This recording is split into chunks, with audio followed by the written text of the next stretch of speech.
আমি তাদেরকে open challenge করি, আমার সঙ্গে বসুক, ইলিয়াস বসুক, পিনাকি বসুক, দুইজনে একসঙ্গে বসুক। গেল কয়েকদিন ধরে সোশ্যাল মিডিয়ায় সাংবাদিক ইলিয়াস হোসেনকে ঘিরে চলমান বিতর্কের মধ্যেই আলোচনায় আসেন অনলাইন অ্যাক্টিভিস্ট পিনাকি ভট্টাচার্য। এরই ধারাবাহিকতায় এবার একটি টিভি টকশোতে অংশ নিয়ে দুজনকে ওপেন চ্যালেঞ্জ ছুড়ে দিয়েছেন বিশিষ্ট সাংবাদিক ও টিভি উপস্থাপক মাসুদ কামাল। টকশোর আলোচনায় তিনি বলেন, কয়েকদিন ধরে দেশের বাইরে বসে ইলিয়াস ও পিনাকি নিয়মিত রাজনৈতিক বক্তব্য দিচ্ছেন, কিন্তু যারা নিজেদের বিপ্লবী বলে তারা কেন দেশে ফিরে এসে সরাসরি যুক্তিতর্কে অংশ নেয় না।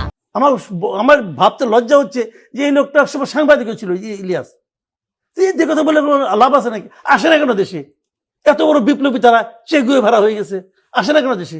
মাসুদ কামাল তাদের উদ্দেশ্যে বলেন, দেশের বাইরে বসে সমালোচনা করা বক্তৃতা দেওয়া সহজ, কিন্তু সত্যিকারের যুক্তি নির্ভর আলোচনায় আসাটাই আসল সাহস। RICL TMX, যুগের পর যুগ স্থাপনা থাকে মজবুত। আমি ইলিয়াস এবং পিনাকি দুজনকেই ওপেন চ্যালেঞ্জ দিচ্ছি।